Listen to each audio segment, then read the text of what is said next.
This is how to make a painter feel like a 4-year-old at Christmas.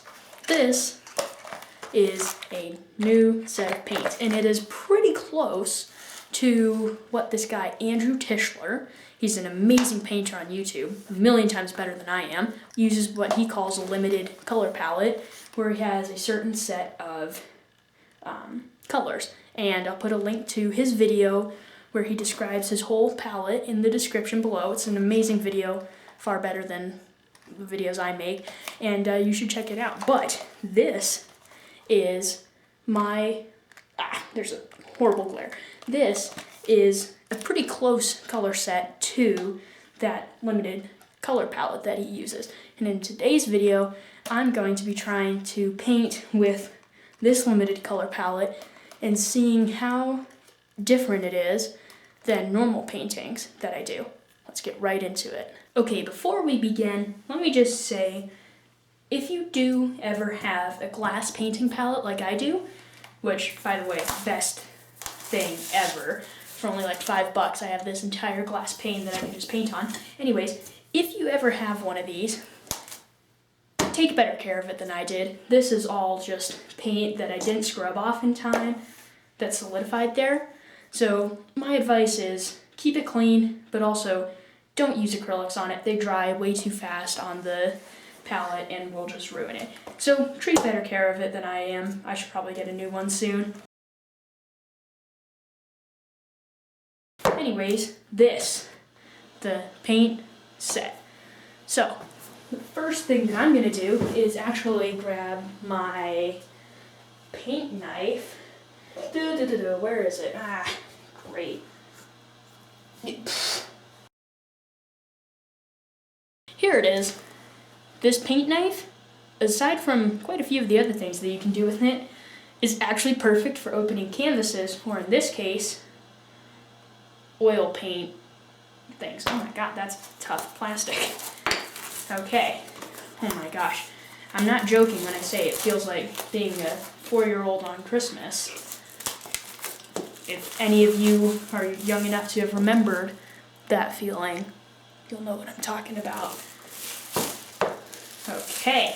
The brand here is Gamblin Oil Paints, which is one of the biggest names in oil paints. I think they do a really good job with all of their stuff.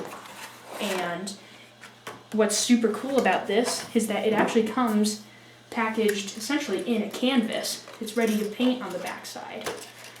Oh man. They all come in 37 milliliter things. I don't know why I thought I missaid milliliter. Okay. Now, these are the colors we have. Alizarin Crimson, Cadmium Red Light, Cadmium Yellow Light, Ultramarine Blue, a must-have, Phthalo Green, Yellow Ochre, Ivory Black, which for people who don't know the difference between like Ivory Black and Mars Black, for example, Ivory Black is the darkest one. Ivory Black is the darkest. It's basically black. And Titanium White, which everyone will give you. I was kind of a madman and bought 2 giant tubes of Titanium White. Giant, like absolutely giant. Because you can never have too much white paint. You go through white paint twice as fast as even like blue. So yeah, these are all the colors that I have. Now, something that I will add is that I love adding ultramarine blue and phthalo blue. Phthalo blue, which I have a massive tube of here, is a perfect complement to ultramarine blue. I'll have a card up above of my video on those 2 different colors. Should probably get this out of the way. And yeah, so these are all of the colors. Now, I'm gonna try painting with them. Oh gosh. Also, just a side note, it comes with some paint medium on its own. Now, if you have a set that's this big, you're probably gonna want a little bit more paint medium. I have some back here in a big bottle, which I should use more of because it's a really cool thing and I can't seem to bother with it. This does come with it though. And on another side note, the rack that it comes in also can be used to store your paints, which is gonna come in real handy on my trusty table here. There it is. There's all of the different colors. And yeah, I'm gonna give this a go. So I know it looks like a mess right now. I share the feeling. I have to trust that my brain is gonna remember what this is supposed to be tomorrow, although I should have the rough covering of the painting before tomorrow, but still, it's a mess. I just gotta make sure that I remember what this is. But I've got some color for the sky on my brush, and I'm just gonna go ahead and start painting.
So I kind of went off on a bit of a style tangent, if you will, where this painting is kind of a mess up close. And I actually did that on purpose because when you get far away from it, I'm not going to claim it's hyper-realistic, but it is pretty realistic, relatively-ish, sort of. Honestly, yeah, it's not very good. But from afar, it actually looks decent, and up close, you see every individual brush stroke and all the thick paint, and it's really nice. I think that this limited color palette has really affected not so much like the style of painting that I do, but the actual colors. And I honestly couldn't be happier with how the palette has affected my painting. Because what it does is it forces me to always mix color and create more muted tones. So the first combination that you can probably guess is for the sky. I used ultramarine blue and titanium white. And that kind of goes without saying, but what you probably don't realize is that there's a tinge of alizarin crimson in there, and also even a slight bit of cadmium yellow. And what that does is, it's not enough to change the color per se, but it's enough to just change the warmth of the sky just a little bit and make it that much better. For most of this rock color, the base that I used was yellow ochre mixed with alizarin crimson, which creates this really cool color for like the deep Utah rocks. By the way, this is a scene from Utah that I was at this location about a month ago now, which was really stunning. For this green down here, naturally used a bit of phthalo green, but also mixed in yellow ochre, ultramarine blue, and even a bit of, I'm drawing a blank, cadmium yellow, and even a smidge of cadmium orange. But cadmium red light. What I've realized is that there are all these colors inside of colors that you never really expect to be there, but they're there. And one thing that I've realized is, in this color palette, what I've used almost more than anything else, more consistently, is alizarin crimson. Something about it just goes well with every single color. Almost everything on this palette that's been mixed has alizarin crimson in it. And for some reason, it just makes it that much better. I even sketched it out with alizarin crimson, as you probably saw in the beginning. This was just me experimenting with this limited color palette, but I genuinely think that I could continue to paint with this and learn even more tricks. So in the future, as I've learned a bit more and have some better advice, I'll make another video about it. But until then, thank you so much for watching, and I will see you next time.